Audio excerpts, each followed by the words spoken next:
রহমান রহিম আল্লাহ তাআলার নামে। সূরা আল আম্বিয়া। রহমান রহিম আল্লাহ তাআলার নামে। মানুষের হিসাব নিকাশের সময় কাছে এসে গেছে, অথচ তারা এখনো উদাসীনতার মাঝে নিমজ্জিত হয়ে সত্য বিমুখ হয়ে আছে। যখন তাদের কাছে তাদের মালিকের কোনো নতুন উপদেশ আসে, তখন মনে হয় তারা তা শুনছে, কিন্তু তারা তখনও নানা রকম অর্থহীন খেলায় মগ্ন থাকে। ওদের মন থাকে সম্পূর্ণ অমনোযোগী। যারা জালেম তারা গোপনে বলাবলি করে, এ মানুষটি তো তোমাদেরই মতো একজন মানুষ ছাড়া আর কিছুই নয়। তোমরা কি তারপরেও তার জাদুর ফাঁদে এসে যাবে? অথচ তোমরা তো সবকিছুই দেখতে পাচ্ছ। সে বলল, আমার মালিক প্রতিটি কথা জানেন, তা আসমানে থাকুক কিংবা জমিনে, তিনি সব শোনেন, সব জানেন। তারা তো বরং কোরআনের ব্যাপারে বলে, এগুলো হচ্ছে অলীক স্বপ্ন মাত্র। সে নিজেই এসব উদ্ভাবন করেছে, কিংবা সে হচ্ছে একজন কবি। সে নবী হয়ে থাকলে আমাদের কাছে এমন সব নিদর্শন নিয়ে আসুক, যা দিয়ে পূর্ববর্তীদের পাঠানো হয়েছিল। এদের আগে এমন সব জনপদ আমি ধ্বংস করেছি, তার অধিবাসীরা এসব নিদর্শন দেখেও ঈমান আনেনি। এরা কি এখন ঈমান আনবে? তোমার পূর্বে আমি মানুষকেই সব সময় নবী বানিয়ে তাদের কাছে পাঠিয়েছি। তোমরা যদি বিষয়টি না জানো, তাহলে আগের কেতাবওয়ালাদের কাছে জিজ্ঞেস করো। আমি তাদের এমন সব দেহাবয়ব দিয়ে পয়দা করিনি যে তারা খেতে পারত না। তাছাড়া তারা কেউ এ দুনিয়ায় চিরস্থায়ী হয়েও থাকেনি। অতঃপর আমি আযাবের ওয়াদা সত্য প্রমাণিত করে দেখালাম। আযাব যখন এসে গেল, তখন আমি যাদের চাইলাম শুধু তাদেরই উদ্ধার করলাম, আর জালেমদের আমি সমূলে বিনাশ করে দিলাম। হে মানুষ, আমি তোমাদের কাছে এমন একটি কিতাব নাজিল করেছি যাতে একে একে তোমাদের সবার আলোচনা রয়েছে। তোমরা কি কিছুই বুঝতে পারো না? আমি এর আগে কত জনপদকে ধ্বংস করে দিয়েছি, যা ছিল আসলেই জালেম। তাদের পরে তাদের জায়গায় আমি অন্য জাতির উত্থান ঘটিয়েছি। এরা যখন আমার আযাব একান্ত সামনে দেখতে পেল, তখন সেখান থেকে পালাতে শুরু করল। আমি বললাম, তোমরা আজ পালিও না, বরং ফিরে যাও তোমাদের সম্পদের কাছে ও তোমাদের বাড়ি ঘরের দিকে। সম্ভবত তোমাদের কিছু জিজ্ঞাসাবাদ করা হবে। তারা বলল, হায় দুর্ভাগ্য আমাদের, আমরা সত্যি জালেম ছিলাম। অতঃপর তারা এই আহাজারি করতেই থাকলো, যতক্ষণ না আমি তাদের সমূলে ধ্বংস করে দিয়েছি। তারা হয়ে পড়ল কাটা ফসল ও নির্বাপিত আলোক রশ্মির মতো। আসমান, জমিন ও তাদের মধ্যবর্তী সব কিছুর কোনোটাই আমি খেল তামাশার জন্য পয়দা করিনি। আমি যদি নেহায়েত কোনো খেল তামাশার বিষয়ই বানাতে চাইতাম, তাহলে আমি আমার কাছে যা নিষ্প্রাণ বস্তু আছে তা দিয়েই এ সব কিছু বানিয়ে দিতাম। বরং আমি সত্যকে মিথ্যার উপর ছুঁড়ে মারি, অতঃপর সে সত্য এ মিথ্যার মগজ বের করে দেয়। এর ফলে যা মিথ্যা তার সাথে সাথে নিশ্চিহ্ন হয়ে যায়। দুর্ভোগ তোমাদের! তোমরা যা কিছু উদ্ভাবন করছো তা থেকে আল্লাহ তাআলা অনেক পবিত্র। আসমান সমূহ, জমিনে যা কিছু আছে সবই তো তাঁর মালিকানাধীন। তাঁর একান্ত সান্নিধ্যে যেসব ফেরেশতারা আছে, তারা কখনো তার ইবাদত করতে অহংকার বোধ করে না। তারা কখনো ক্লান্তিও বোধ করে না। তারা দিবারাত্রি তাঁর পবিত্রতা ঘোষণা করে। তারা কখনো কোনো অলসতা করে না। এরা কি আল্লাহ তাআলার বদলে জমিনের কোনো কিছুকে মাবুদ বানিয়ে নিচ্ছে? এরা যাদের মাবুদ বানাচ্ছে, তারা কি মৃতকে জীবিত করতে পারবে? যদি আতমান জমিনে আল্লাহ তাআলা ব্যতীত আরো অনেক মাবুদ থাকত, তাহলে কবেই জমিন আসমানের উভয়টাই ধ্বংস হয়ে যেত। এরা যা কিছু বলে, আরশের মালিক আল্লাহ তাআলা সে সব কিছু থেকে পবিত্র ও মহান। তিনি যা কিছু করেন সে ব্যাপারে তাকে কোনো প্রশ্ন করা যায় না, বরং তাদেরই তাদের ক্রিয়াকলাপ সম্পর্কে প্রশ্ন করা হবে। এরা কি আল্লাহ তাআলা ছাড়া অন্য কাউকে মাবুদ বানিয়ে রেখেছে? হে নবী, তুমি বলো, তোমরা দলিল প্রমাণ উপস্থিত করো। আমার সাথীদের এ কেতাব কোরআন এবং আমার পূর্ববর্তীদের কেতাবসমূহ থেকে পারলে কোনো প্রমাণ উপস্থাপন করো। এদের অধিকাংশ মানুষই প্রকৃত সত্য জানে না, তাই সত্য থেকে এরা মুখ ফিরিয়ে নেয়। আমি তোমার আগে এমন কোন নবী পাঠাইনি যার কাছে ওহী পাঠিয়ে আমি একথা বলিনি যে আমি ছাড়া অন্য কোনো মাবুদ নেই এবং তোমরা সবাই আমারই ইবাদত করো। এ মূর্খ লোকেরা বলে, দয়াময় আল্লাহ তাআলা ফেরেশতাদের নিজের সন্তান বানিয়ে নিয়েছেন। তিনি এসব কথাবার্তা থেকে অনেক পবিত্র। বরং তারা হচ্ছে আল্লাহ তাআলার সম্মানিত বান্দা। তারা কখনো তার সামনে আগে বেড়ে কথা বলে না। তারা তো তার আদেশ অনুসারেই কাজ করে। তাদের সামনে পেছনে যা কিছু আছে তা সবই তিনি জানেন। তারা আল্লাহ তাআলার সমীপে শুধু সেসব লোকদের জন্যই কোনো সুপারিশ করে যাদের প্রতি আল্লাহ তাআলা সন্তুষ্ট করেছেন। তারা নিজেরাও সবসময় তার ভয়ে ভীত সন্ত্রস্ত থাকে। যারা অহংকারী তাদের মধ্যে যদি কেউ একথা বলে, আল্লাহ তাআলার বদলে আমিই হচ্ছি মাবুদ, তাহলে তাকে আমি জাহান্নামের কঠিন শাস্তি দেব। মূলত আমি জালেমদের এভাবেই শাস্তি দেই। এরা কি দেখে না আসমান সমূহ ও পৃথিবী একসময় ওতপ্রোতভাবে মিশেছিল, অতঃপর আমি এদের উভয়কে আলাদা করে দিয়েছি এবং আমি প্রাণবান সব কিছুই পানি থেকে সৃষ্টি করেছি। এসব জানার পরেও কি তারা ঈমান আনবে না? আমি জমিনের উপর সুদৃঢ় পাহাড় সমূহ রেখে দিয়েছি যেন তা ওদের নিয়ে এদিক সেদিক নড়াচড়া করতে না পারে। এছাড়াও আমি ওতে প্রশস্ত রাস্তা তৈরি করে দিয়েছি যাতে করে তারা তা দিয়ে নিজ নিজ গন্তব্যস্থলে পৌঁছতে পারে। আমি আকাশকে একটি সুরক্ষিত ছাদ হিসেবে তৈরি করেছি, কিন্তু এই নির্বোধ ব্যক্তিরা তার অসংখ্য নিদর্শনাবলী থেকে মুখ ফিরিয়ে নেয়। আল্লাহ তাআলাই রাত, দিন, সূরজ ও চাঁদকে পয়দা করেছেন। এদের প্রত্যেকেই মহাকাশের কক্ষপথে সাঁতার দিতে যাচ্ছে। হে নবী, আমি তোমার পূর্বেও কোনো মানব সন্তানকে অনন্ত জীবন দান করিনি। সুতরাং আজ তুমি মরে গেলে তুমি কি মনে করো তারা এখানে চিরজীবী হয়ে থাকবে? প্রতিটি জীবকেই মরণের স্বাদ গ্রহণ করতে হবে। হে মানুষ, আমি তোমাদের মন্দ ও ভালো এ উভয় অবস্থার মধ্যে ফেলেই পরীক্ষা করি, অতঃপর তোমাদের তো আমার কাছেই ফিরে আসতে হবে। কাফেররা যখন তোমাকে দেখে তখন মনে হয় তারা তোমাকে কেবল তাদের বিদ্রূপের পাত্র রূপে গ্রহণ করে। তারা তোমার দিকে ইশারা করে বলে, এ কি সে ব্যক্তি যে খারাপ কথা দিয়ে তোমাদের দেবদেবীদের মন্দভাবে স্মরণ সমালোচনা করে? অথচ এরা নিজেরাই দয়াময় আল্লাহ তাআলা স্মরণ অস্বীকার করে। আসলে মানুষকে সৃষ্টি করা হয়েছে তাড়াহুড়ো করার প্রকৃতি দিয়ে, কিন্তু আমি অচিরেই তোমাদের আমার কুদরতের নিদর্শনগুলো দেখিয়ে দেব।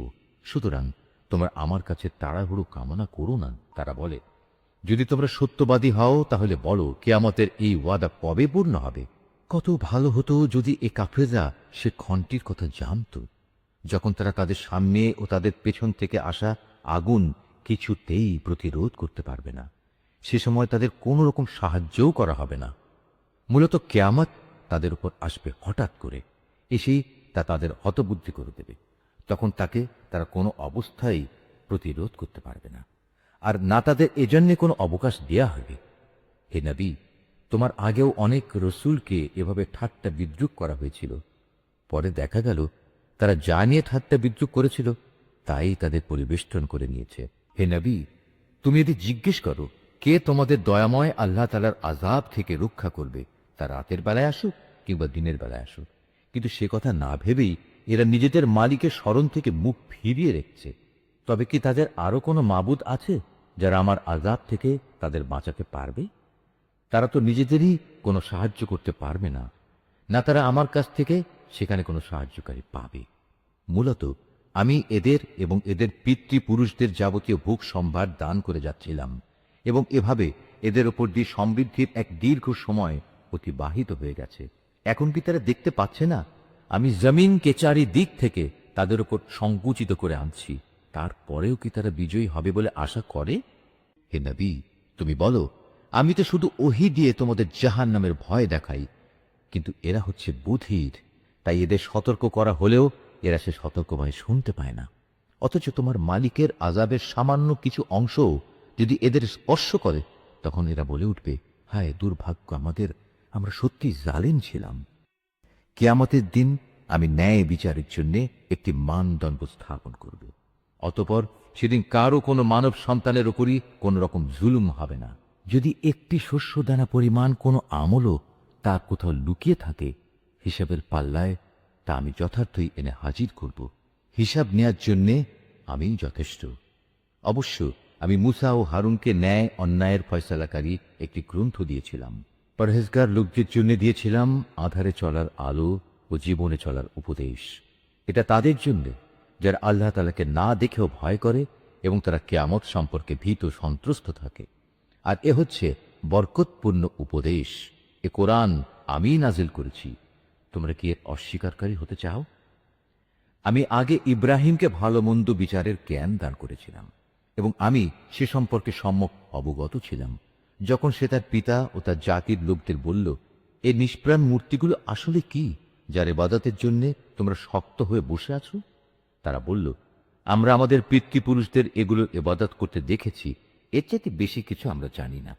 সে বলল, এগুলোর পূজা করে তোমরা নিজেরা যেমন আজ সুস্পষ্ট গুমরাহিতে নিমজ্জিত হচ্ছ, তেমনি তোমাদের পূর্বপুরুষরাও গুমরাহিতে নিমজ্জিত ছিল। তারা বলল, তুমি কি আসলেই আমাদের কাছে কোনো সত্য নিয়ে এসেছো, না অযথাই আমাদের সাথে তামাশা করছো? সে বলল, না, এটা কোনো তামাশা বিষয় নয়, বরং তোমাদের মালিক যিনি, তিনিই আসমান সমূহ ও জমিনের মালিক, তিনিই এগুলো সৃষ্টি করেছেন, আর আমি নিজেই হচ্ছি এ ব্যাপারে সাক্ষীদের একজন। আল্লাহ তাআলার শপথ, তোমরা এখান থেকে সরে গেলে আমি তোমাদের মূর্তিগুলোর ব্যাপারে একটা কৌশল অবলম্বন করব। অতঃপর তারা চলে গেলে ওদের বড়টি ছাড়া অন্য মূর্তিগুলোকে সে চূর্ণ বিচূর্ণ করে দিল, যাতে করে তারা তার ঘটনা জানার জন্যে এ বড়টার দিকেই ধাবিত হতে পারে। যখন তারা ফিরে এসে মূর্তিদের এ দুরবস্থা দেখল, তখন তারা বলল, আমাদের দেবতাদের সাথে এ আচরণ করল কে? যেই করেছে নিঃসন্দেহে সে জালেমদেরই একজন। লোকেরা বলল, আমরা শুনেছি এক যুবক ওদের সমালোচনা করছিল। হ্যাঁ, সে যুবককে বলা হয় ইব্রাহিম। তারা বলল, যাও, তাকে সব মানুষের চোখের সামনে এনে হাজির করো, যাতে করে তারা তার বিরুদ্ধে সাক্ষ্য দিতে পারে। ইব্রাহিমকে আনার পর তারা তাকে জিজ্ঞেস করল, হে ইব্রাহিম, তুমি কি আমাদের মূর্তিগুলোর সাথে এই আচরণ করেছ? সে বলল, বরং ওদের বড়টি সম্ভবত এসব কিছু ঘটিয়েছে, তোমরা মূর্তিগুলোকে জিজ্ঞেস করো না। তারা যদি কথা বলতে পারে, তাহলে তারাই বলবে কে তাদের সাথে এ আচরণ করেছে। ইব্রাহিমের এই অভিনব যুক্তি শুনে তারা নিজেরা চিন্তা করে নিজেদের দিকে ফিরে এলো এবং একে অপরকে বলতে লাগলো, জালেম তো সে নয় যে ওটা ভেঙেছে, জালেম তো হচ্ছ তোমরা যারা এর পূজা করে। অতঃপর লজ্জায় ওদের মাথা অবনত হয়ে গেল।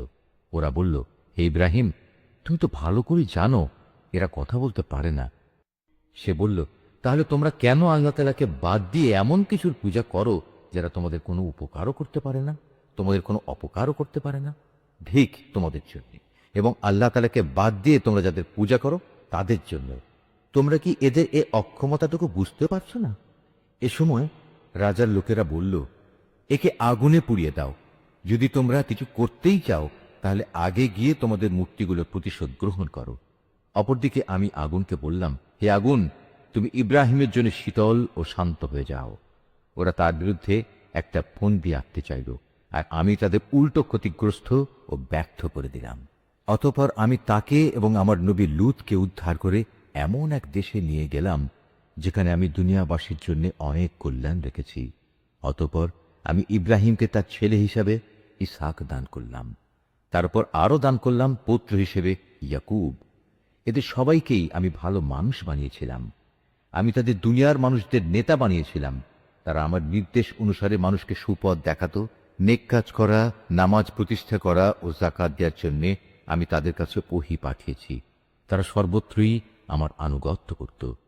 ইব্রাহিমের মতো আমি লূতকেও প্রজ্ঞা দান করেছিলাম। তাকেও আমি এমন একটি জনপদ থেকে উদ্ধার করে এনেছি যার অধিবাসীরা অশ্লীল কাজ করত। সত্যি তারা ছিল জঘন্য বদ ও গুনাহগার জাতি, আর আমি তাকে আমার অনুগ্রহ ভাজন করেছি। উপরন্তু সে ছিল একজন সৎ কর্মশীল নবী। হে নবী, তুমি নূহের কাহিনীও তাদের শোনাও। নূহ যখন আমাকে ডেকেছিল ইব্রাহিমেরও আগে, তখন আমি তার ডাকে সাড়া দিয়েছিলাম এবং তাকে ও তার পরিবার পরিজনদের আমি এক মহাসংকট থেকে উদ্ধার করেছিলাম। আমি তাকে এমন এক জাতির মোকাবেলায় সাহায্য করেছিলাম যারা আমার আয়াতসমূহ অস্বীকার করেছিল। আসলেই তারা ছিল বড় খারাপ জাতের লোক। অতঃপর আমি তাদের সবাইকে মহাপ্লাবনে ডুবিয়ে দিয়েছি। দাউদ ও সুলাইমানের ঘটনাও তাদের শোনাও। যখন তারা একটি ক্ষেতের ফসলের মোকদ্দমায় রায় প্রদান করছিল, মোকদ্দমাটা ছিল এমন, রাতের বেলায় মানুষদের কিছু মেষ অন্য মানুষদের খেতে ঢুকে তা তছনছ করে দিল। আমি নিজেও তাদের সাথে বিচার পর্ব পর্যবেক্ষণ করছিলাম। অতঃপর আমি সঠিক রায় যা তা সুলাইমানকে বুঝিয়ে দিয়েছিলাম। অবশ্য আমি তাদের উভয়কে প্রজ্ঞা ও জ্ঞান দান করেছিলাম। আমি পাহাড়, পর্বত এবং পাক পাখালিকেও দাউদের অনুগত করে দিয়েছিলাম, যেন তারাও তার সাথে আল্লাহ তাআলার পবিত্রতা ও মহিমা ঘোষণা করতে পারে। আর আমি এসব কিছু ঘটাচ্ছিলাম। আর আমি তাকে তোমাদের যুদ্ধে ব্যবহারের জন্য বর্ম বানানোর শিক্ষা দিয়েছি, যাতে তোমরা তোমাদের যুদ্ধের সময় পরস্পরের আক্রমণ থেকে নিজেদের বাঁচাতে পারো। তারপরেও কি তোমরা আমার শুকরগুজার হবে না? আমি প্রবল হাওয়াকে সুলাইমানের জন্য বশীভূত করে দিয়েছিলাম। তা তার আদেশে সে দেশের দিকে ধাবিত হতো যেখানে আমি প্রভূত কল্যাণ দেখে দিয়েছি। মূলত আমি প্রতিটি বিষয়ের ব্যাপারেই সম্যক অবগত আছি। শয়তানদের মাঝে তার কিছু জিন অনুসারী তার জন্য সমুদ্রের ডুবুরির কাজ করত। তার জন্য এছাড়াও এরা বহু কাজ আঞ্জাম দিত। তাদের রক্ষক তো আমিই ছিলাম। স্মরণ করো, যখন আইয়ুব তার মালিককে ডেকে বলেছিল, হে আল্লাহ, আমাকে এক কঠিন অসুখে পেয়ে বসেছে, আমায় তুমি নিরাময় করো, কেননা তুমি হচ্ছ দয়ালুদের সর্বশ্রেষ্ঠ দয়ালু। অতঃপর আমি তার ডাকে সাড়া দিলাম।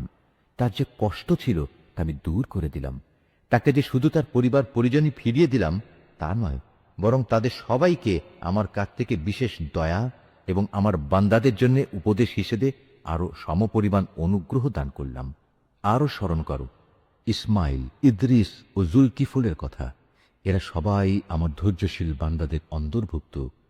আমি তাদের আমার রহমতের মধ্যে দাখিল করলাম, কেননা তারা ছিল নেককার মানুষদের দলভুক্ত। স্মরণ করো জুন্নুনের কথা, যখন সে রাগ করে নিজের লোকজনদের ছেড়ে বের হয়ে গিয়েছিল। সে মনে করেছিল আমি বুঝি তাকে ধরতে পারবো না। অতঃপর আমি যখন তাকে সত্যি সত্যি ধরে ফেললাম, তখন সে মাছের পেটের অন্ধকারে বসে আমাকে এই বলে ডাকলো, হে আল্লাহ তাআলা, তুমি ব্যতীত কোনো মাবুদ নেই, তুমি পবিত্র, তুমি মহান। অবশ্যই আমি সীমা লঙ্ঘনকারীদের অন্তর্ভুক্ত হয়ে পড়েছি। অতঃপর আমি তার ডাকে সাড়া দিলাম এবং তাকে তার মানসিক দুশ্চিন্তা থেকে আমি উদ্ধার করলাম। আর এভাবেই আমি আমার মোমেন বান্দাদের সব সময় উদ্ধার করি। আরো স্মরণ করো জাকারিয়ার কথা, যখন সে তার মালিককে ডেকে বলেছিল, হে আমার মালিক, তুমি আমাকে একা নিঃসন্তান করে রেখে দিও না, তুমি হচ্ছ উৎকৃষ্ট মালিকানার অধিকারী। অতঃপর আমি তার জন্য সাড়া দিয়েছিলাম, তাকে দান করেছিলাম নেক সন্তান ইয়াহিয়া, এবং তার মনের আশা পূরণের জন্য আমি তার স্ত্রীকে বন্ধাত্ব মুক্ত করে সম্পূর্ণ সুস্থ সন্তান ধারণোপযোগী করে দিয়েছিলাম। আসলে এই লোকগুলো হামেশাই সৎ কাজে একে অন্যের সাথে প্রতিযোগিতা করত। তারা আমাকে আশা ও ভীতির সাথে ডাকত। তারা সবাই ছিল আমার অনুগত বান্দা। স্মরণ করো সেই পুণ্যবতী নারীকে, যে নিজ সতীত্ব রক্ষা করেছিল। অতঃপর তার মধ্যে আমি আমার পক্ষ থেকে এক বিশেষ সম্মানী আত্মা ফুঁকে দিলাম। এভাবে আমি তাকে এবং তার পুত্রকে দুনিয়াবাসীর জন্য এক নিদর্শন বানিয়ে দিয়েছিলাম। যাদের কথা আমি বললাম, এ হচ্ছে তোমাদেরই স্বজাতি। এরা সবাই একই জাতি, আর আমি তোমাদের সবার মালিক। অতএব তোমরা আমারই গোলামি করো। কিন্তু পরবর্তী সময় তারা নিজেদের মধ্যে মতবিরোধ করে নিজেদের দিনের বিষয়ে টুকরো টুকরো করে ফেলল। অথচ এদের সবার জানা উচিত, এরা আজ যত মতবিরোধী করুক না কেন, সর্বশেষে সবাইকে এক হয়ে আমার কাছেই ফিরে আসতে হবে। কোনো ব্যক্তি যদি মোমেন অবস্থায় কোনো নেক কাজ করে, তাহলে তার সৎ পথে চলার কি কুচেষ্টা কিছুতেই অস্বীকার করা হয় না, কেননা আমি তার জন্যে তার প্রতিটি কাজই লিখে রাখি। এটা কখনো সম্ভব নয় যে যে জাতিকে আমি একবার ধ্বংস করে দিয়েছি তারা আবার তাদের ধ্বংস পূর্ব অবস্থায় ফিরে আসবে, যে পর্যন্ত না কিয়ামতের নিদর্শন ইয়াজুজ ও মাজুজকে ছেড়ে দেয়া হবে এবং ওরা প্রতিটি উচ্চভূমি থেকে পতঙ্গের মতো নিচের দিকে বেরিয়ে আসতে থাকবে, এবং কিয়ামতের ব্যাপারে আমার অমোঘ প্রতিশ্রুতি আসন্ন হয়ে আসবে। তা আসতে দেখে যারা এতদিন একে অস্বীকার করেছিল তাদের চক্ষু স্থির হয়ে যাবে। তারা বলবে, হায়, কতই না দুর্ভোগ আমাদের! আমরা এ দিনটি সম্পর্কেই উদাসীন ছিলাম, বরং আমরা সত্যিই ছিলাম বড় জালেম। তখন তাদের বলা হবে, তোমরা এবং তোমাদের সে সব কিছু যাদের তোমরা আল্লাহর বদলে মাবুদ বানাতে, সবাই জাহান্নামের ইন্ধন হবে। আজ তোমাদের সবাইকে সেখানে পৌঁছতে হবে। তারা যদি সত্যি মাবুদ হতো যাদের তোমরা গোলামি করতে, তাহলে আজ তারা কিছুতেই জাহান্নামে প্রবেশ করত না। উপাস্য উপাসক সবাই তাতে চিরকাল ধরে অবস্থান করবে। এদের জন্য সেখানে শুধু শাস্তির চিৎকারই অবশিষ্ট থাকবে। এই চিৎকার ছাড়া তারা সেখানে অন্য কিছুই শুনতে পাবে না। অপরদিকে যাদের জন্য আমার কাছ থেকে অনন্ত কল্যাণ নির্ধারিত হয়ে আছে, অবশ্যই তাদের জাহান্নাম ও তার আযাব থেকে অনেক দূরে রাখা হবে। তারা তাদের সুখের ঘরে বসে ভয়াবহ চিৎকারের ক্ষীণতম শব্দও শুনতে পাবে না। তাদের জন্য তো বরং সেখানে তাদের মন যা চায় তাই হাজির থাকবে, তাও থাকবে আবার চিরকাল ধরে। জাহান্নামের বড় ভীতি তাদের সেদিন মনে কোনো রকম দুশ্চিন্তার সৃষ্টি করতে পারবে না। সেদিন ফেরেশতারা তাদের অভিনন্দন জানিয়ে বলবে, তোমাদের সাথে যে ওয়াদা করা হয়েছিল এ হচ্ছে তোমাদের সে ওয়াদা পূরণের দিন। এটা এমন এক দিন যেদিন আমি আসমান সমূহকে গুটিয়ে নেব, ঠিক যেভাবে কিতাবসমূহ গুটিয়ে ফেলা হয়। যেভাবে আমি একদিন এর সৃষ্টির সূচনা করেছিলাম সেভাবেই আমি আবার এর পুনরাবৃত্তি ঘটাবো। এটা এমন এক ওয়াদা যা পালন করা আমার ওপর জরুরি, আর এ কাজ তো আমি করবই। আমি জবুর কেতাবেও এ উপদেশ উল্লেখের পর দুনিয়ার কর্তৃত্বের ব্যাপারে পরিষ্কার করে আমার এই কথা লিখে দিয়েছি। একমাত্র আমার যোগ্য বান্দারাই এ জমিনে নেতৃত্ব করার অধিকারী হবে। এ কথার মধ্যে আমার ইবাদত যোগার বান্দাদের জন্য সত্যি এক মহাপয়গাম নিহিত আছে। হে নবী, আমি তো তোমাকে সৃষ্টিকুলের জন্য রহমত বানিয়েই পাঠিয়েছি। তুমি এদের বলো, আমার উপর এই মর্মে ওহী পাঠানো হয়েছে যে তোমাদের মাবুদ একজনই। তোমরা কি তার অনুগত বান্দা হবে না? হ্যাঁ, তারা যদি তোমার কথা থেকে মুখ ফিরিয়ে নেয় তাহলে তুমি বলো, আমি তোমাদের জান্নাতের সুখবর দেওয়ার পাশাপাশি আযাবের ব্যাপারেও একই পরিমাণ সতর্ক করছি। আমি নিজেও একথা জানি না যে আযাবের ওয়াদা তোমাদের কাছে করা হয়েছে তা আসলে কি খুব কাছে নাকি তা অনেক দূরে। একমাত্র তিনিই জানেন যা কিছু উচ্চস্বরে বলা হয়, এবং তিনিই জানেন যা কিছু তোমরা অন্তরে গোপন করো। আমি জানি না অবকাশের এই সময়টুকু হতে পারে তোমাদের জন্য এক পরীক্ষা মাত্র, কিংবা হতে পারে সুনির্দিষ্ট কিছু সময়ের জন্য তোমাদের কিছু মাল সম্পদ দান করা। সর্বশেষে সে বলল, হে আমার মালিক, তুমি এদের ব্যাপারটা ন্যায়ের সাথে মীমাংসা করে দাও। হে মানুষ, তোমরা আল্লাহ সম্পর্কে যা কিছু কথা বানাচ্ছ সে সব কিছুর অনিষ্টের ব্যাপারে একমাত্র আমাদের মালিক দয়াময় আল্লাহ তাআলার কাছেই আশ্রয় চাওয়া যেতে পারে। সূরা আল হজ, রহমান রহিম আল্লাহ তাআলার নামে। হে মানুষ, তোমরা তোমাদের মালিককে ভয় করো, কেননা কিয়ামতের কম্পন হবে একটি ভয়ঙ্কর ঘটনা। সেদিন তোমরা দেখবে বুকের দুধ খাওয়াচ্ছে এমন প্রতিটি নারী ভয়াবহ আতঙ্কে তার দুগ্ধপোষ্যকে ভুলে যাবে। প্রতিটি গর্ভবতী নারী তার গর্ভস্থিত সন্তানের বোঝা ফেলে দেবে। মানুষকে যখন তুমি দেখবে তখন তোমার মনে হবে তারা বুঝি কিছু নেশাগ্রস্ত মাতাল, কিন্তু তারা আসলে কেউই নেশাগ্রস্ত নয়, বরং এটা হচ্ছে এক ধরনের আযাব।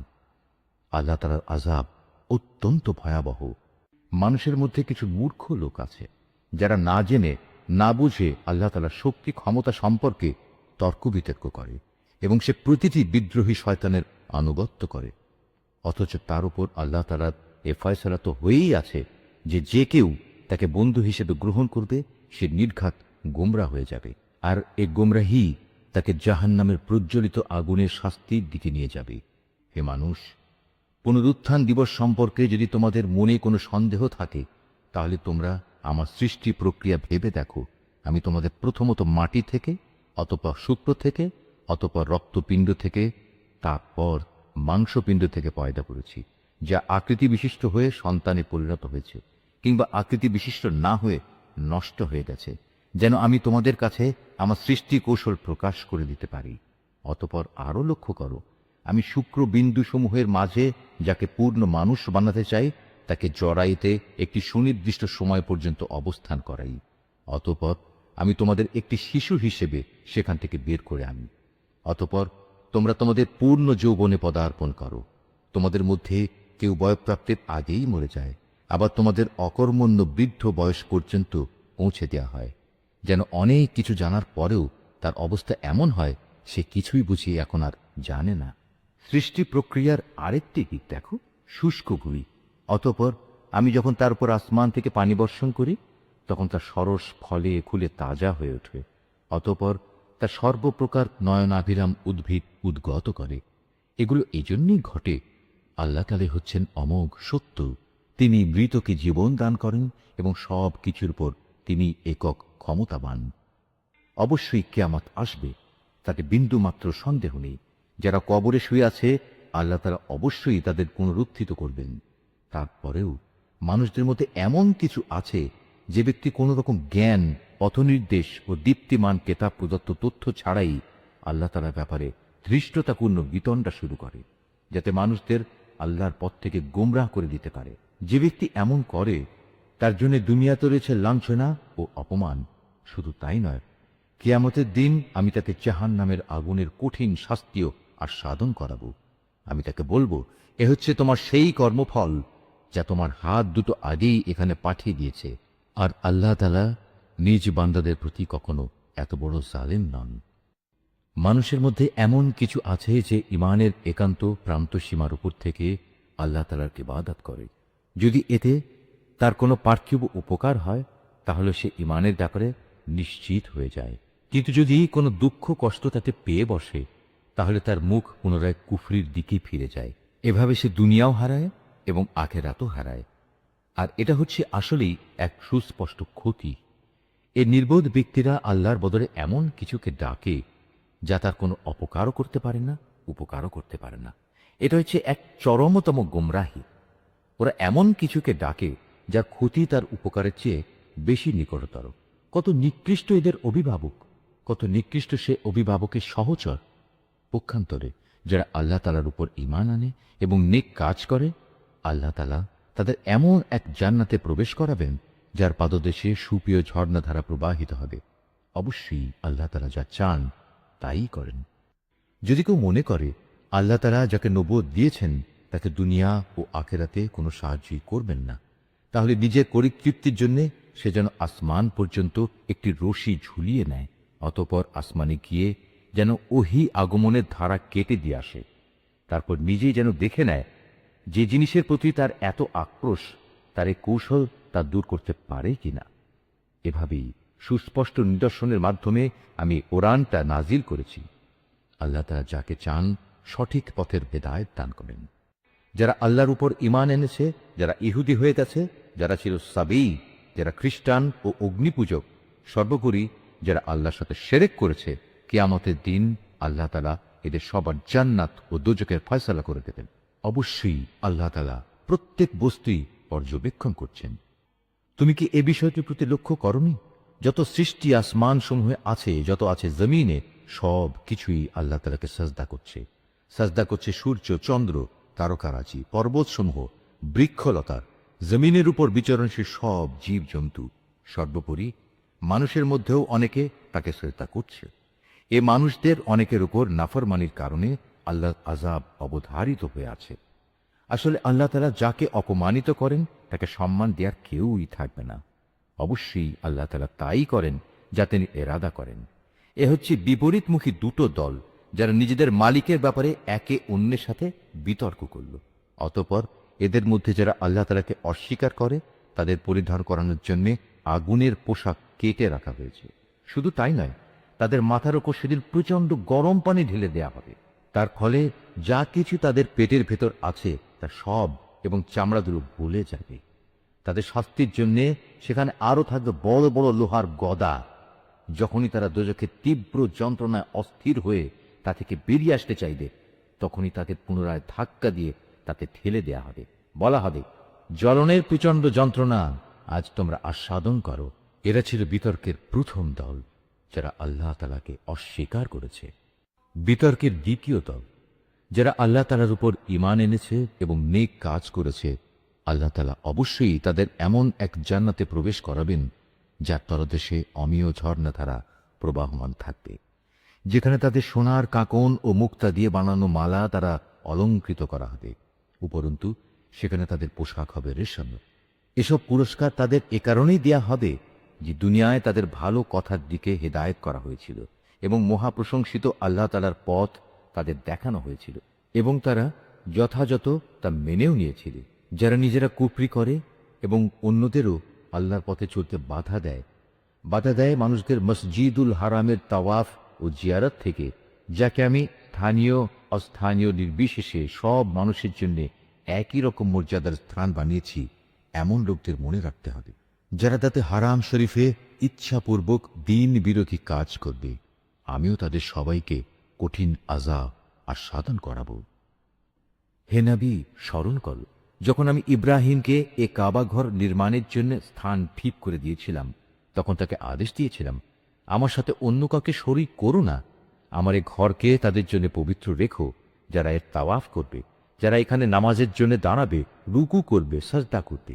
তাকে আরো আদেশ দিয়েছিলাম, তুমি মানুষদের মাঝে হজের ঘোষণা প্রচার করে দাও, যাতে করে তারা তোমার কাছে পায়ে হেঁটে ও সর্বপ্রকার দুর্বল উটের পিঠে আরোহণ করে ছুটে আসে দূর দূরান্তের পথ অতিক্রম করে, যাতে করে তারা তাদের নিজেদেরই ফায়দার জন্য সময় মতো এখানে এসে হাজির হয় এবং নির্দিষ্ট দিনসমূহে কোরবানি করার সময় তার উপর আল্লাহ তাআলার নাম নেয়, যা তিনি তোমাদের দান করেছেন।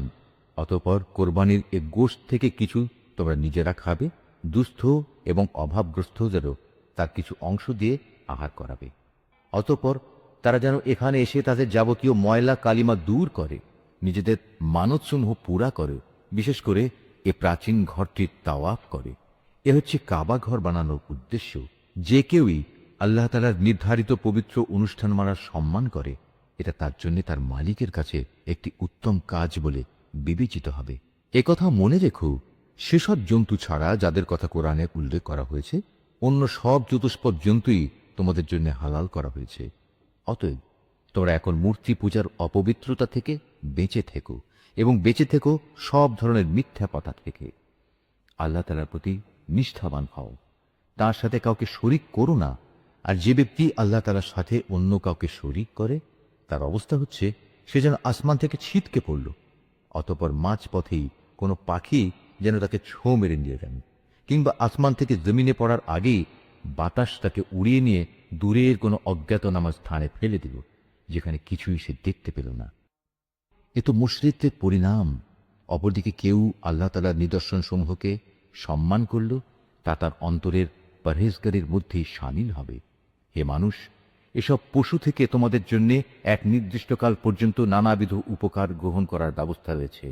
অতঃপর কোরবানির নিয়ত করলে মনে রেখো, তাদের কোরবানির স্থান হচ্ছে প্রাচীন ঘরটির সন্নিকটে। প্রত্যেক জাতির জন্য আমি পশু কোরবানির এ নিয়ম করে দিয়েছি, যাতে করে সেই জাতির লোকেরা সেসব পশুর উপর আল্লাহ তাআলার নাম নেয়, যা তিনি তাদের দান করেছেন। সুতরাং তোমাদের মাবুদ তো হচ্ছেন একজন, অতএব তোমরা তাঁরই সামনে আনুগত্যের মাথা নত করো। হে নবী, তুমি আমার বিনীত বান্দাদের সাফল্যের সুসংবাদ দাও। এ বিনীত বান্দা হচ্ছে তারা, যাদের সামনে আল্লাহ তাআলার নাম স্মরণ করা হলে ভয়ে তাদের অন্তরাত্মা কেঁপে ওঠে। যত বিপদ মুসিবত তাদের উপর আসুক না কেন, যারা তার উপর ধৈর্য ধারণ করে, নামাজ প্রতিষ্ঠা করে, সর্বোপরি আমি তাদের যে রিজিক দান করেছি তা থেকে তারা আমারই পথে ব্যয় করে। আমি তোমাদের জন্য কোরবানির উটগুলোকে আল্লাহ তাআলার নির্ধারিত নিদর্শন সমূহের মধ্যে শামিল করেছি, এতেই তোমাদের যাবতীয় মঙ্গল নিহিত রয়েছে। অতএব কোরবানি করার সময় তাদের সারিবদ্ধভাবে দাঁড় করিয়ে তাদের উপর আল্লাহ তাআলার নাম না, অতঃপর জবাই শেষে তা যখন একদিকে পড়ে যায়, তখন তোমরা তার গোশত থেকে নিজেরা খাও, যারা এমনিই আল্লাহর রিজিকে সন্তুষ্ট আছে তাদের, এবং যারা তোমার কাছে সাহায্য প্রাপ্তি হয়, এদের সবাইকে খাওয়াও। এভাবেই আমি এদের তোমাদের অধীন করে দিয়েছি, যাতে তোমরা এজন্যে আল্লাহ তাআলার শুকর আদায় করতে পারো। আল্লাহ তাআলার কাছে কখনো কোরবানির গোশত ও রক্ত পৌঁছায় না, হ্যাঁ, তার কাছে তোমাদের তাকওয়াটুকুই পৌঁছায়। এভাবে আল্লাহ তাআলা এদের তোমাদের অধীন করে দিয়েছেন, যাতে যে দিনের পথ তিনি তোমাদের দেখিয়ে দিয়েছেন তার সে উপকারের জন্য তোমরা তার মাহাত্ম্য বর্ণনা করতে পারো। হে নবী, নিষ্ঠার সাথে যারা নেক কাজ করে তুমি তাদের জান্নাতের সুসংবাদ দাও। যারা আল্লাহ তাআলার উপর ঈমান আনে, আল্লাহ তাআলাই তাদের জালেমদের থেকে রক্ষা করেন। এতে সন্দেহ নেই, আল্লাহ তাআলা কখনো বিশ্বাসঘাতক ও নাশকর বান্দাকেও ভালোবাসেন না। যাদের বিরুদ্ধে কাফিরদের পক্ষ থেকে যুদ্ধ চালানো হচ্ছিল, তাদেরও এখন যুদ্ধ করার অনুমতি দেয়া গেল, কেননা তাদের উপর সত্যি জুলুম করা হচ্ছিল। নিঃসন্দেহে আল্লাহ তাআলা এ মজলুমদের সাহায্য করতে সম্পূর্ণ সক্ষম। এরা হচ্ছে কতিপয় মজলুম মানুষ, যাদের অন্যায়ভাবে নিজেদের ঘর বাড়ি থেকে বের করে দেয়া হয়েছে, শুধু এ কারণে যে তারা বলেছিল আমাদের মালিক হচ্ছেন আল্লাহ তাআলা। যদি আল্লাহ তাআলা মানব জাতির এক দলকে আরেক দল দিয়ে শায়েস্তা না করতেন, তাহলে দুনিয়ার বুক থেকে খ্রিস্টান সন্ন্যাসীদের উপাসনালয় ও গির্জাসমূহ বিধ্বস্ত হয়ে যেত, ধ্বংস হয়ে যেত ইহুদিদের ইবাদতের স্থান ও মুসলমানদের মসজিদ সমূহ, যেখানে বেশি বেশি পরিমাণে আল্লাহ তাআলার নাম নেওয়া হয়। আল্লাহ তাআলা অবশ্যই তাকে সাহায্য করেন। যে আল্লাহ তাআলা দ্বীনে সাহায্য করে, অবশ্যই আল্লাহ তাআলা শক্তিমান ও পরাক্রমশালী। আমি যদি এ মুসলমানদের আমার জমিনে রাজনৈতিক প্রতিষ্ঠা দান করি, তাহলে তারা প্রথমে নামাজ প্রতিষ্ঠা করবে, দ্বিতীয়ত জাকাত আদায়ের ব্যবস্থা করবে, আর নাগরিককে তারা সৎ কাজের আদেশ দেবে এবং মন্দ কাজ থেকে বিরত রাখবে। তবে অবশ্য সব কাজে চূড়ান্ত পরিণতি একান্তভাবে আল্লাহ তাআলারই এখতিয়ারভুক্ত। হে নবী, এই লোকেরা যদি তোমাকে মিথ্যা সাব্যস্ত করে, তাতে তোমার উদ্বেগের কিছুই নেই। এদের আগে নূহের জাতি আদ ও সামুদের লোকেরাও তাদের নবীদের মিথ্যা সাব্যস্ত করেছিল। ইব্রাহিমের জাতি এবং লূতের জাতিও তাই করেছিল। আরও করেছে মাদিয়ানের অধিবাসীরা। মুসাকে মিথ্যাবাদী বলা হয়েছে, তারপরেও আমি এই কাফেরদের ঢিল দিয়ে রেখেছিলাম। অতঃপর সময় এসে গেলে আমি তাদের ভীষণভাবে পাকড়াও করেছি। কি ভয়ঙ্কর ছিল আমার সে আযাব! আমি ধ্বংস করেছি আরো অনেক জনপদ, যার অধিবাসীরা ছিল জালেম। অতঃপর তা বিধ্বস্ত হয়ে মুখ থুবড়ে পড়ে থাকল। কত কূপ পরিত্যক্ত হয়ে পড়ল, কত শখের সুন্দর প্রাসাদ বিরান হয়ে ধ্বংসস্তূপে পরিণত হয়ে গেল। এরা কি জমিনে ঘুরে ফিরে এগুলো পর্যবেক্ষণ করেনি? পর্যবেক্ষণ করলে এদের অন্তর এমন হবে যা দ্বারা এরা তা বুঝতে পারবে, তাদের কান এমন হবে যা দ্বারা তারা শুনতে পারবে। আসলে অবোধ নির্বোধের চোখ তো কখনো অন্ধ হয়ে যায় না। অন্ধ হয়ে যায় সেই অন্তর যা মনের ভেতরে লুকিয়ে থাকে। হে নবী, এরা তোমার কাছে আযাবের ব্যাপারে তাড়াহুড়ো করে। তুমি বলো, আল্লাহ তাআলা কখনো তার ওয়াদার বরখেলাপ করেন না। তোমার মালিকের কাছে যা একদিন, তা তোমাদের গণনার 1000 বছরের সমান। আরো কত জনপদ ছিল, তাদের আমি প্রথম দিকে ঢিল দিয়ে রেখেছিলাম, অথচ তারা ছিল জালিম। অতঃপর এক সময় আমি তাদের কঠিন পাকড়াও করেছিলাম। পরিশেষে সবাইকে আমার কাছেই ফিরে আসতে হবে। হে নবী, তুমি বলো, হে মানুষ, আমি তো তোমাদের জন্য আযাবের একজন সুস্পষ্ট সতর্ককারী মাত্র। যারা আল্লাহর উপর ঈমান আনে এবং সে অনুযায়ী নেক কাজ করে, তাদের জন্য রয়েছে আল্লাহ তাআলার ক্ষমা ও সম্মানজনক জীবিকা। অপরদিকে যারা আমার আয়াতসমূহ ব্যর্থ করে দেওয়ার চেষ্টা করে, তারাই জাহান্নামের অধিবাসী হবে। হে নবী, আমি তোমার আগে এমন কোন নবী কিংবা রসুলই পাঠাইনি যারা এই ঘটনার সম্মুখীন হয়নি যে যখন সে নবী আল্লাহর আয়াতসমূহ পড়ার আগ্রহ প্রকাশ করল, তখন শয়তান তার সে আগ্রহের কাজে কাফেরদের মনে সন্দেহ ঢেলে দেয়নি। অতঃপর আল্লাহ তাআলা শয়তানের নিক্ষিপ্ত সন্দেহগুলো মিটিয়ে দেন এবং নিজের আয়াতসমূহকে আরো মজবুত করে দেন। আল্লাহ তাআলা সব কিছু জানেন, তিনি হচ্ছেন বিজ্ঞ কুশলী। এটা এ কারণে যেন আল্লাহ তাআলা এর মাধ্যমে শয়তানের প্রক্ষিপ্ত সন্দেহগুলোকে সেসব মানুষের পরীক্ষার বিষয়ে বানিয়ে দিতে পারেন যাদের অন্তরে আগে থেকে মুনাফিকির ব্যাধি আছে। উপরন্তু যারা একান্ত পাষাণ হৃদয়, অবশ্যই এ জালেমরা অনেক মতবিরোধ ও সন্দেহে নিমজ্জিত হয়ে আছে। এটা এই কারণে যাদের আল্লাহ তাআলার কাছ থেকে জ্ঞান দেয়া হয়েছে, তারা যেন জানতে পারে এটাই যা তুমি পড়লে তোমার মালিকের পক্ষ থেকে আসা সত্য। অতঃপর তারা যেন তাতে পুরোপুরি ঈমান আনে এবং তাদের মন যেন সেদিকে আরো আকৃষ্ট হয়ে পড়ে। অবশ্যই আল্লাহ তাআলা ঈমানদারদের সঠিক পথে পরিচালিত করেন। যারা আল্লাহ তাআলাকে অস্বীকার করে, তারা এ কোরআনের ব্যাপারে সন্দেহ পোষণ করা থেকে কখনো বিরত হবে না, যতক্ষণ না একদিন আকস্মিকভাবে তাদের উপর কিয়ামত এসে পড়বে, অথবা তাদের উপর একটি অবাঞ্ছিত ও ভয়ঙ্কর দিনের আযাব আসবে। সেদিন চূড়ান্ত বাদশাহী হবে একমাত্র আল্লাহ তাআলার। তিনি তাদের সবার মাঝে ফয়সালা করবেন। অতঃপর যারা তার উপর ঈমান এনেছে এবং সে মোতাবেক নেক কাজ করেছে, তারা সেদিন নিয়ামতে পরিপূর্ণ জান্নাতে অবস্থান করবে। যারা আল্লাহ তাআলাকে অস্বীকার করেছে এবং আমার আয়াতসমূহকে মিথ্যা প্রতিপন্ন করেছে, তাদের জন্য অপমানজনক আযাবের ব্যবস্থা থাকবে। যারা আল্লাহ তাআলার পথে তাঁরই সন্তুষ্টির জন্য নিজেদের ভিটে মাটি ছেড়ে গেছে, পরে আল্লাহর পথে নিহত হয়েছে কিংবা এমনি মৃত্যুবরণ করেছে, অবশ্যই আল্লাহ তাআলা কিয়ামতের দিন তাদের উত্তম রিজিক দান করবেন। নিঃসন্দেহে আল্লাহ তাআলা হচ্ছেন সর্বোত্তম রিজিক দাতা। তিনি অবশ্যই তাদের এমন এক স্থানে প্রবেশ করাবেন যা তারা খুবই পছন্দ করবে। নিঃসন্দেহে আল্লাহ তাআলা প্রজ্ঞাময় ও একান্ত সহনশীল। এটা হচ্ছে তাদের প্রকৃত অবস্থা। অপরদিকে কোনো ব্যক্তি দুশমনকে যদি ততটুকুই কষ্ট দেয় যতটুকু কষ্ট তাকে দেয়া হয়েছিল, তার সাথে যদি তার উপর বাড়াবাড়িও করা হয়, তাহলে আল্লাহ তাআলা অবশ্যই এই মজলুম ব্যক্তির সাহায্য করবেন। নিঃসন্দেহে আল্লাহ তাআলা মানুষের পাপ মোচন করেন এবং তাদের ক্ষমা করে দেন। এ হচ্ছে আল্লাহর নিয়ম। আল্লাহ তাআলা রাতকে দিনের মধ্যে, আবার দিনকে রাতের মধ্যে ঢুকিয়ে দেন। অবশ্যই আল্লাহ তাআলা সব কিছু শোনেন, সব কিছুই দেখেন। এটা হচ্ছে আল্লাহর নিয়ম। আল্লাহ তাআলাই হচ্ছেন একমাত্র সত্য। প্রয়োজন পূরণের জন্য যাদের এরা আল্লাহ তাআলার বদলে ডাকে, তা সম্পূর্ণ বাতিল ও মিথ্যা, এবং আল্লাহ তাআলাই হচ্ছেন সমুচ্চ, তিনি হচ্ছেন মহান। তুমি কি তাকিয়ে দেখোনি আল্লাহ তাআলা কিভাবে আসমান থেকে পানি বর্ষণ করেন, অতঃপর এ পানি পেয়ে জমিন সবুজ শ্যামল হয়ে ওঠে? নিশ্চয়ই আল্লাহ তাআলা স্নেহপরায়ণ, তিনি তাদের যাবতীয় সূক্ষ্ম বিষয়েরও খবর রাখেন। আসমান সমূহ ও জমিনে যেখানে যা কিছু আছে সবই তার জন্যে। আল্লাহ তাআলা হচ্ছেন সব ধরনের অভাব মুক্ত ও যাবতীয় প্রশংসার একমাত্র মালিক। তুমি কি দেখতে পাও না আল্লাহ তাআলা কিভাবে এ জমিনে যা কিছু আছে তাকে এবং সমুদ্রে বিচরণশীল জলযানকে নিজের আদেশক্রমে তোমাদের অধীন করে দিয়েছেন? তিনি আসমানকে ধরে রেখেছেন যাতে করে তা জমিনের উপর পড়ে না যায়, কিন্তু তার আদেশের সাথে যখন পড়ে যাবে সেটা বিভিন্ন কথা। অবশ্যই আল্লাহ তাআলা মানুষদের সাথে স্নেহপ্রবণ ও দয়াবান।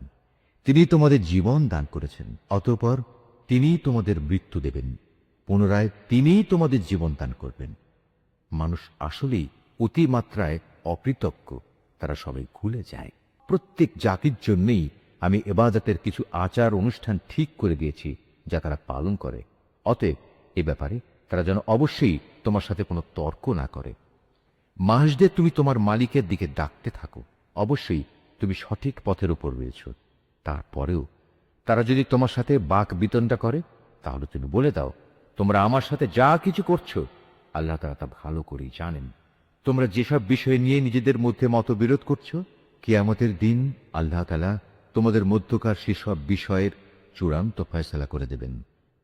তুমি কি জানো না আসমান ও জমিনে যা কিছু আছে আল্লাহ তাআলা তার সম্পর্কে সম্যক অবগত রয়েছেন। এর সবকিছু একটি কিতাবে সংরক্ষিত রয়েছে। এই সংরক্ষণ প্রক্রিয়াটা আল্লাহ তাআলার কাছে অত্যন্ত সহজ একটি কাজ। তারপরেও তারা আল্লাহ তাআলাকে বাদ দিয়ে এমন সব কিছুর গোলামি করে যার সমর্থনে আল্লাহ তাআলা কোনো দলিল প্রমাণ নাজিল করেননি, এবং যে ব্যাপারে তাদের নিজেদের কাছেও কোনো জ্ঞান নেই। বস্তুত সীমা লঙ্ঘনকারীদের জন্য কিয়ামতের দিন কোনোই সাহায্যকারী থাকবে না। হে নবী, যখন এদের সামনে আমার সুস্পষ্ট আয়াতসমূহ তেলাওয়াত করা হয়, তখন তুমি কাফিরদের চেহারায় তীব্র অসন্তোষ দেখতে পাবে। অবস্থা দেখে মনে হয় যারা তাদের সামনে আয়াত তেলাওয়াত করছে এরা বুঝি এখনই তাদের উপর হামলা করবে। হে নবী, তুমি এদের বলো, আমি কি তোমাদের এর চাইতে মন্দ কিছু সংবাদ দেব? তা হচ্ছে জাহান্নামের আগুন। আল্লাহ তাআলা যার ওয়াদা করেছেন তাদের সাথে যারা আল্লাহ তাআলাকে অস্বীকার করে, আবাসস্থল হিসেবে তা কত নিকৃষ্ট। হে মানুষ, তোমাদের জন্য এখানে একটি উদাহরণ পেশ করা হচ্ছে, কান পেতে তা শোনা। আল্লাহ তাআলা ছাড়া তোমরা যাদের ডাকো তারা তো কখনো ক্ষুদ্র একটি মাছিও তৈরি করে দেখাতে পারবে না, যদি এ কাজের জন্য তারা সবাই একত্রিতও হয়। যদি সে মাছি তাদের কাছ থেকে কোনো কিছু ছিনিয়ে নিয়ে যায়, তবে তারা তার কাছ থেকে তা ছাড়িয়েও নিতে পারবে না। যাদের এতটুকু ক্ষমতা নেই, কত দুর্বল তারা যারা এদের কাছে সাহায্য প্রার্থনা করে। কত দুর্বল তারা যাদের কাছে এ সাহায্য চাওয়া হচ্ছে। এ মূর্খ ব্যক্তিরা আল্লাহ তাআলাকে কোনো মূল্যায়নই করতে পারেনি, ঠিক যেভাবে তা ক্ষমতার মূল্যায়ন করা উচিত ছিল। আল্লাহ তাআলা নিশ্চয়ই পরাক্রমশালী। আল্লাহ তাআলা তার ওহী বহন করার জন্য ফেরেশতাদের মধ্যে থেকে বাণীবাহক মনোনীত করেন। মানুষদের ভেতর থেকেও তিনি এটা করেন। অবশ্যই আল্লাহ তাআলা সব কিছু শোনেন ও সব কিছু দেখেন। তাদের সামনে যা আছে তা যেমনি তিনি জানেন, তেমনি জানেন তাদের পেছনে যা আছে তাও, কেননা একদিন তার কাছেই সব কিছুকে ফিরে যেতে হবে। এই আয়াতটি যিনি তেলাওয়াত করবেন এবং যিনি এই আয়াতটির তেলাওয়াত শুনবেন, তারা যদি শাফি মাজহাবের অনুসারী হন, তাহলে তাদের সবাইকে এই আয়াতের সাজদাটি আদায় করতে হবে। তাদের জন্য এটা ওয়াজিব। হে মানুষ, যারা ঈমান এনেছো, তোমরা আল্লাহ তাআলার সামনে রুকু করো, সাজদা করো এবং তোমাদের মালিকের যত্নাবেক্ষণ তবাবেক করো, নেক কাজ করতে দিয়ে আশা পাওয়া যায় এতে করে তোমরা মুক্তি পেয়ে যাবে। আর আল্লাহ পালার কাছে তোমরা জিহাদ করো, যেমনি তার জন্য জিহাদ করা তোমাদের উচিত। তিনি দুনিয়ার নেতৃত্বের জন্য তোমাদেরই মনোনীত করেছেন এবং এই জীবন বিধানের ব্যাপারে তিনি তোমার উপর সংকীর্ণতা রাখেন। তোমরা প্রতিষ্ঠিত থেকো তোমাদের আদি পিতা ইব্রাহিমের দ্বীনের উপর। সে আগেই তোমাদের মুসলিম নাম রেখেছিল। এর কোরআনের মধ্যেও তোমাদের এ নামই দেয়া হয়েছে, যেন তোমাদের রসূল তোমাদের মুসলিম হবার উপর সাক্ষ্য প্রদান করতে পারে, আর তোমরাও দুনিয়ার গোটা মানব জাতির উপর আল্লাহর দ্বীনে সাক্ষ্য প্রদান করতে পারো। অতএব নামাজ প্রতিষ্ঠা করো, যাকাত আদায় করো এবং আল্লাহ তাআলার রশি শক্তভাবে ধারণ করো। তিনিই হচ্ছেন তোমাদের একমাত্র অভিভাবক। কত উত্তম অভিভাবক তিনি, কত উত্তম সাহায্যকারী তিনি। নিশ্চয়ই আল্লাহ যা বলেছেন সত্য বলেছেন।